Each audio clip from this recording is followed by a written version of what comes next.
أعوذ بالله من الشيطان الرجيم. بسم الله الرحمن الرحيم. السلام عليكم ورحمة الله وبركاته. إن الحمد لله نحمده ونستعينه ونستهديه ونستغفره ونتوب إليه ونعوذ بالله من شرور أنفسنا ومن سيئات أعمالنا. من يهد الله فلا مضل له ومن يضلل فلا هادي له. أشهد أن لا إله إلا الله وحده لا شريك له وأشهد أن محمدا عبده ورسوله. اللهم صل وسلم وبارك على محمد وعلى آل محمد صلاة وسلاما دائمين متلازمين إلى يوم الدين. أما بعد. قال الله تعالى في كتابه العزيز: أعوذ بالله من الشيطان الرجيم. ومن أحسن قولا ممن دعا إلى الله وعمل صالحا وقال إنني من المسلمين. صدق الله العظيم. Alhamdulillah, yang dimuliakan, yang dihormati tuan-tuan, puan-puan, muslimin, muslimat, sidang penonton, pendengar sekalian. Alhamdulillah, marilah sama-sama kita merafakkan setinggi-tinggi kesyukuran kita kepada Allah Subhanahu wa taala kerana dengan izinnya dapat lagi kita bertemu insya-Allah pada petang hari ini dalam silsilah kuliah online yang dibawa khas insya-Allah dari Akademi Tarbawi. Alhamdulillah, pada petang ini kita akan melanjutkan lagi pembacaan kita daripada kitab Al-Mustafadu min Qasasil Quran. Daripada kitab Al-Mustafadu min Qasasil Quran yang dikarang oleh Dr. Abdul Karim Zaidan. Dan alhamdulillah, insya-Allah pada petang ini kita akan menyambung ataupun melanjutkan lagi pembacaan dan perbincangan kita tentang apa faedah-faedah ataupun hikmah, apa faedah-faedah ataupun hikmah dan pengajaran yang dapat kita ambil daripada kisah Ismail, daripada kisah Nabi Ismail alaihi salam, lidda'wati wad-du'ah, bagi dakwah dan juga para pendakwah.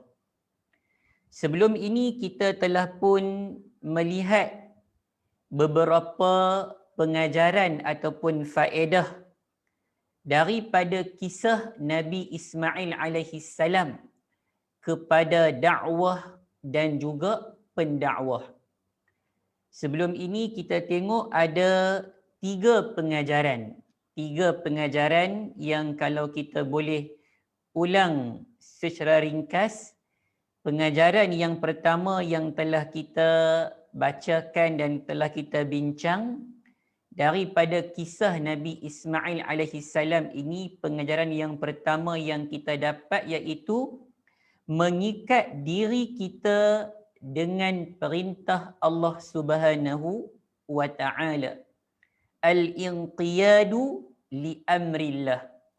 Jadi bila kita tengok sebelum ini kisah Nabi Ismail, maka kita dapat lihat bagaimana Nabi Ismail alaihi salam begitu mematuhi dan mengikat diri dia dengan perintah-perintah dari Allah Subhanahu wa Ta'ala. Itu merupakan pengajaran yang pertama.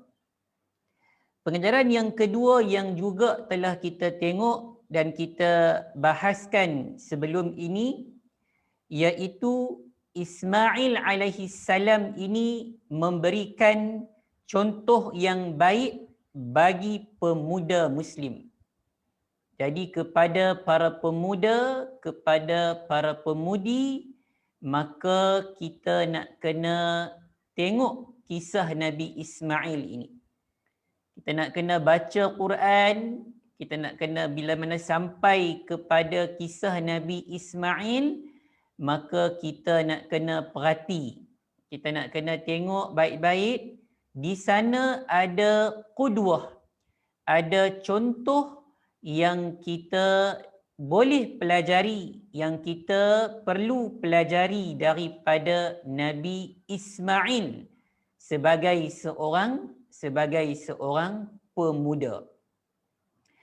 Dan pengajaran yang ketiga yang dapat kita ambil daripada kisah Nabi Ismail alaihi salam ini juga telah kita bahaskan, iaitu tafriju al-kurbat.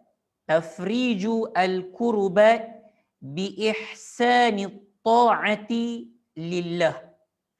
Iaitu kita boleh katakan menghilangkan lara kesedihan dengan taat kepada Allah Subhanahu wa Ta'ala. Dalam erti kata yang lain, bila mana kita ini menjadi orang-orang yang patuh dan taat kepada Allah Subhanahu wa Ta'ala, maka di sana Allah Subhanahu wa Ta'ala akan menghilangkan kesedihan dalam diri kita.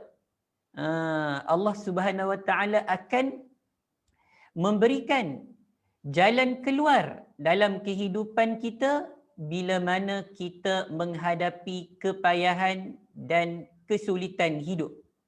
Maka dengan ketaatan, maka dengan itu Allah Subhanahu wa Ta'ala akan memberikan jalan keluar kepada kita satu hari nanti.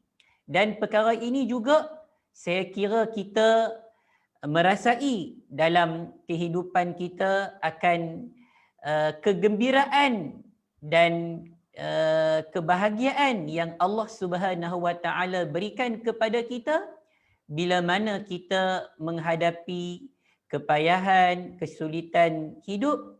Dek kerana ketaatan kita kepada Allah Subhanahu wa Ta'ala, maka Allah Subhanahu wa Ta'ala memberikan jalan keluar selepas kita menghadapi kepayahan dan kesulitan hidup.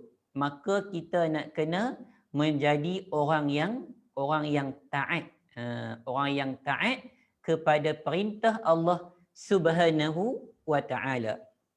Itu tiga pengajaran yang telah pun kita bacakan, yang telah pun kita bahaskan sebelum ini. InsyaAllah pada hari ini kita akan masuk pengajaran yang keempat daripada kisah Nabi Ismail alaihi salam, iaitu ibtila'ullah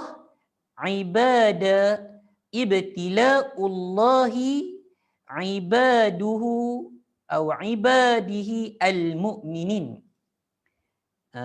Maknanya yang ketiga ini kita nak ambil pengajaran bahawa ujian ataupun cobaan Allah Subhanahu wa Ta'ala terhadap hamba-hambanya daripada kalangan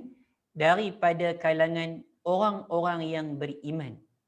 Jadi orang-orang yang beriman ini maka nak kena sedar bahawa mereka ini akan diuji coba oleh Allah Subhanahu wa Ta'ala.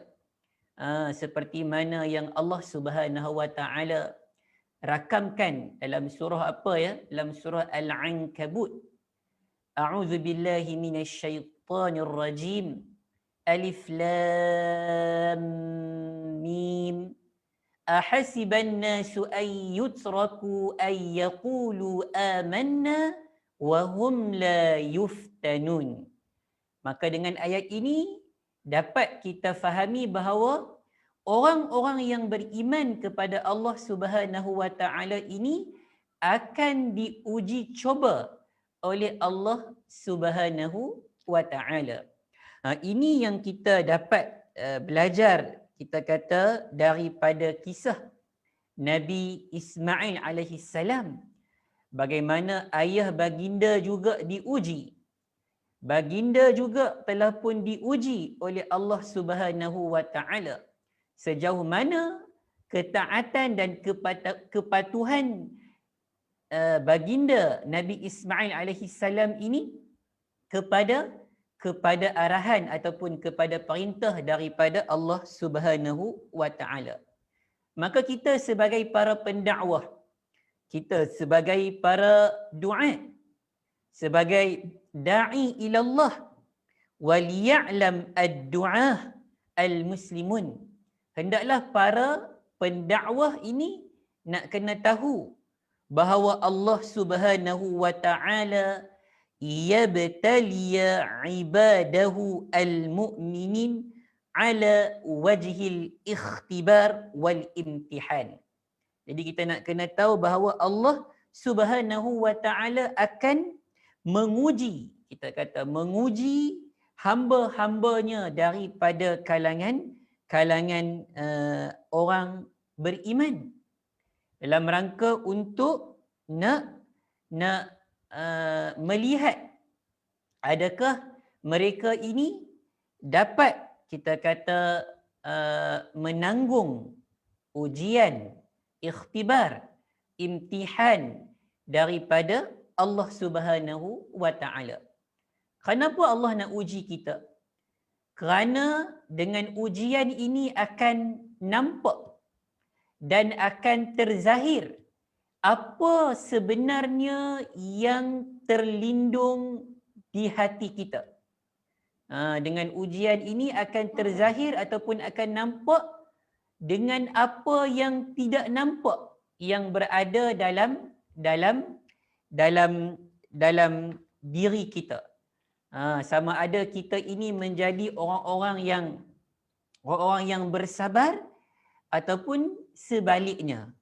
Maka akan keluarlah, kita kata, sifat-sifat kita yang sebenar, yang terlindung, yang terselindung, yang tersembunyi dalam hati kita ini akan nampak.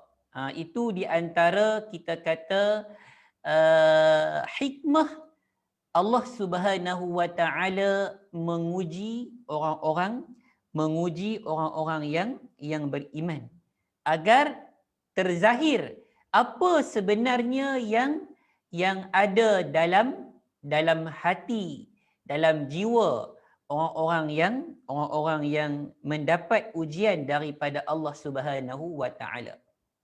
Dan juga bila mana diuji ini, maka akan nampak juga sejauh manakah seseorang itu dapat terus taat kepada Allah Subhanahu wa taala walaupun seseorang itu berada dalam keadaan kesusahan, dalam keadaan kepayahan.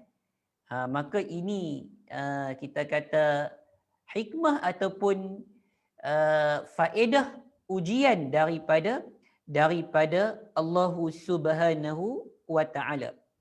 Maka dengan ujian juga seseorang itu ataupun orang beriman itu akan nampak sejauh manakah keteguhan mereka dalam memegang makna-makna Islam di waktu-waktu genting dan sulit.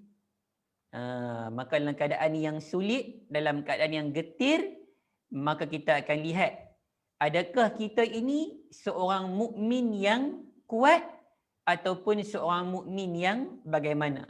Adakah kita dapat, kita kata, berpegang teguh dengan makna-makna Islam, dengan prinsip-prinsip Islam dalam keadaan sulit, dalam keadaan payah, seperti mana kita dapat pegang dengan prinsip-prinsip Islam dalam keadaan kita senang, dalam keadaan kita tenang, kita dapat pegang. Tapi bila mana kita diuji dengan kesulitan, dengan kepayahan, maka sebenarnya Allah nak tengok kita. Kita ni bagaimana? Dapat tak kita ini terus berpegang dengan prinsip-prinsip Islam, dengan makna-makna Islam yang kita dapat jaganya dalam keadaan kita senang. Maka ini kita nampak, ini perkara ini, ujian ini kita nampak bagaimana Allah Subhanahu wa taala menguji kekasihnya Ibrahim alaihi salam untuk menyembelih anaknya sendiri. Kama imtahana bihadza Ismail nafsah. Seperti mana juga Allah menguji Nabi Ismail alaihi salam. Ayasi abahu am yuti'ah. Adakah Nabi Ismail ini akan bermaksiat ataupun akan mentaati?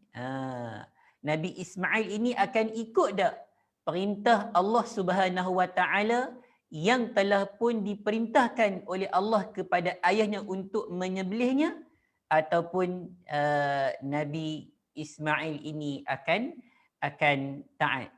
Ini merupakan ujian kepada Nabi Ismail alaihi assalam. Maka kita sebagai seorang dai, kita sebagai seorang pendakwah ini, kita nak kena faham perkara ini, bahawa ujian ini datangnya daripada Allah Subhanahu wa taala kepada hamba-hambanya yang beriman. Dan ujian daripada Allah Subhanahu wa taala ini merupakan kekhususan Allah Subhanahu wa taala. Merupakan hak daripada Allah Subhanahu wa taala, yang mana Allah Subhanahu wa taala akan menguji hamba-hambanya pada bila-bila masa dan bagaimana cara sekalipun. Ini merupakan, kita kata, kekhususan ataupun hak daripada Allah Subhanahu wa taala. Maka daripada kita sepatutnya tidak ada penentangan. Tidak ada penentangan dan tidak ada apa-apa komentar atas, kita kata, ujian yang diturunkan, yang diberikan oleh Allah Subhanahu wa taala.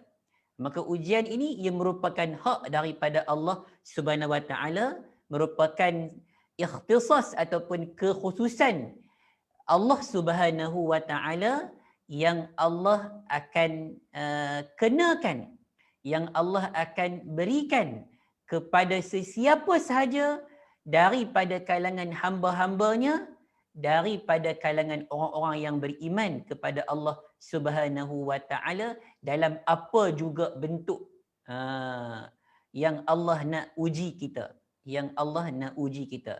Cuma dari sisi kita ini, maka kita sebagai pendakwah, sebagai contoh, kita nak kena menjelaskan kepada para mad'u, kepada para mutarabbi kita, kepada orang-orang yang kita ajak untuk berdakwah ini, maka ujian ini merupakan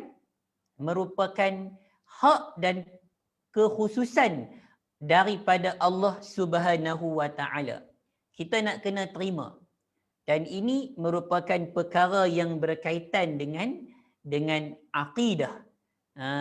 Merupakan perkara yang berkaitan dengan akidah, dan perkara ini merupakan perkara yang yang sangat-sangat penting untuk sama-sama kita faham dan sama-sama kita para pendakwah untuk menjelaskan perkara ini kepada para mad'u, kepada para mutarabbi, kepada orang-orang yang kita ajak untuk memahami agama Allah Subhanahu wa taala. Jadi pengajaran yang keempat yang kita dapat daripada kisah Nabi Ismail ini iaitu ujian, cobaan daripada Allah Subhanahu wa taala terhadap hamba-hambanya yang beriman. Yang beriman. Ini merupakan pengajaran yang keempat. Dan pengajaran yang kelima yang kita nak tengok, yang kita nak ambil daripada kisah Nabi Ismail alaihi salam iaitu apa? La budda minat tahalli bi akhlaqil Islam. La budda minat tahalli bi akhlaqil Islam. Jadi kita ini sebagai seorang Muslim, lebih-lebih lagi kita ini sebagai seorang pendakwah, maka kita mesti dan wajib menghiasi diri kita ini dengan akhlak-akhlak Islam. Maka kita perlu untuk berakhlak. Perlu untuk berakhlak dengan akhlak Islam. Ini kita dapat langsung, kita kata tarbiyah ini daripada Nabi Ismail alaihi assalam. Apabila Allah Subhanahu wa taala memuji Nabi Ismail alaihi salam dalam surah Maryam yang kita baca sebelum ini, a'udzu billahi minasyaitonir rajim. Innahu kana sadiqal wa'd. Innahu kana sadiqal wa'd. Artinya, sesungguhnya dia menepati janji. Sesungguhnya dia, iaitu Nabi Ismail alaihi salam, seorang yang menepati janji. Ini akhlak yang sangat penting. Lebih-lebih lagi kita ini sebagai seorang Muslim. Lebih-lebih lagi kita ini sebagai seorang pendakwah. Lebih-lebih lagi kita sebagai seorang pemimpin. Pemimpin keluarga, pemimpin masyarakat, pemimpin daerah, pemimpin negeri, pemimpin negara. Maka ini merupakan akhlak yang penting yang kita nak kena jaga, nak kena berusaha untuk menghiasi diri kita ini dengan akhlak Nabi Ismail alaihi salam. Innahu kana sadiqal wa'd.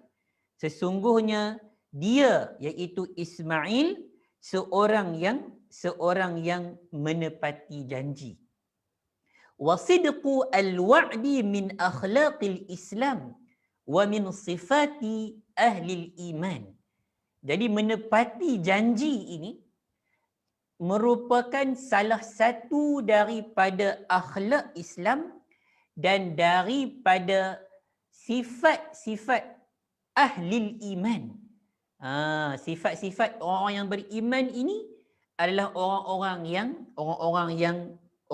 yang menepati janji. Kama anna khulfahu min as-sifati az-zamimah.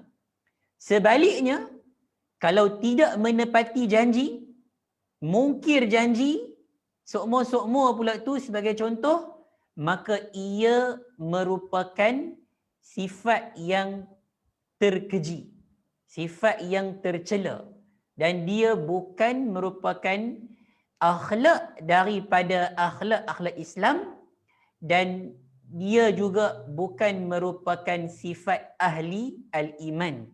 Kalau tidak menepati janji. Oleh itu, qala rasuluna sallallahu alaihi wasallam. Sabda Rasulullah kita sallallahu alaihi wasallam. Apa sabda Nabi? Ayatul munafiq salas. Idza haddatha kadzab wa idza wa'ad akhlaf wa idza tumina khan. Hadis riwayat Ahmad wal Bukhari wa Muslim. Hadis riwayat Ahmad wal Bukhari wa Muslim. Hadis ini kita selalu dengar. Hadis pendek yang mana Rasulullah kita SAW telah pun menjelaskan tentang ayatul munafiq salas, iaitu tanda-tanda ataupun bukti-bukti kemunafikan ataupun orang-orang munafik ini ada 3. Iza haddatha kadzaba. Apabila dia berbicara, dia berdusta. Wa iza wa'ada akhlafa. Apabila dia berjanji, dia memungkiri janji. Wa iza tumina khan. Apabila dia diberikan diberikan amanah, dia khianati. Ini merupakan ciri-ciri kemunafikan ataupun ciri-ciri orang munafik.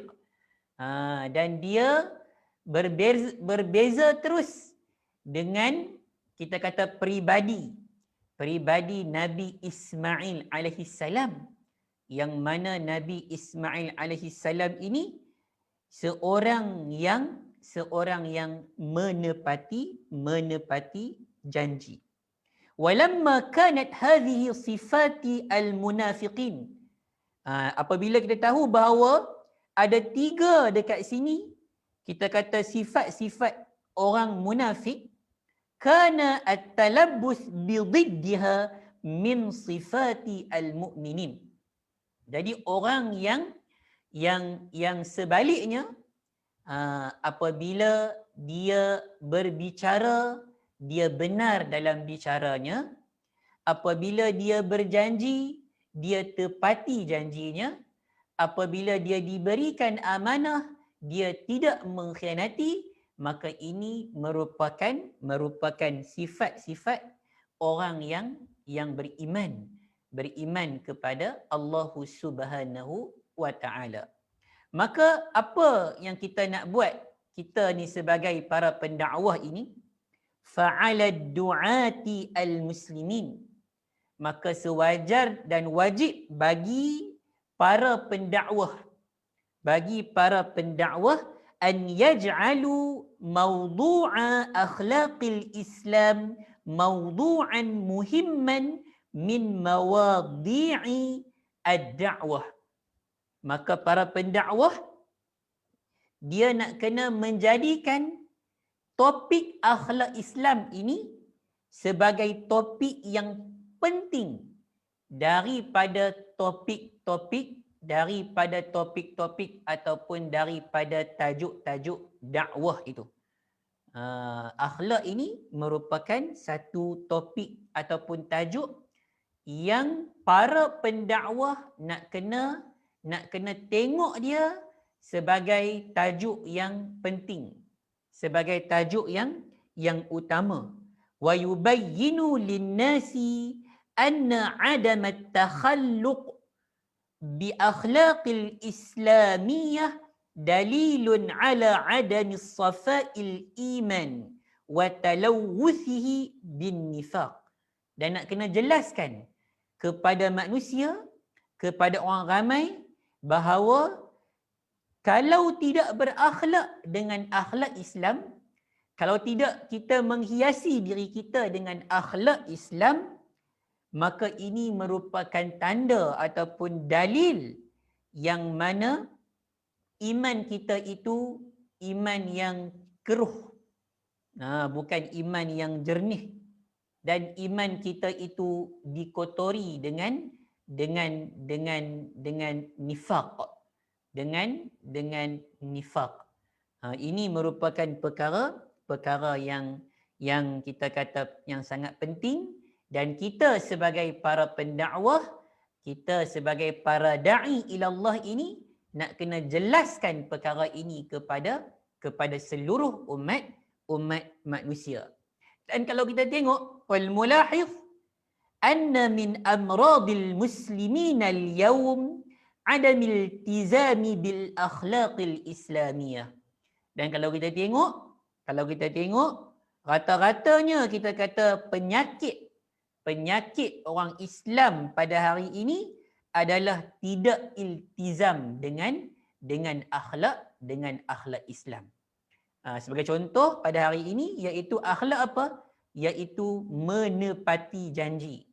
Tidak iltizam. Kebanyakan kita kata umat Islam ataupun orang Islam pada hari ini dengan akhlak Islam. Walidha najid al-khulfa bil wa'di wa 'adam al-iltizam bil mawa'id min al-umuri al-fashiyah fi al-muslimin wa 'ala ad-du'ati tadhkirihim bidzalik.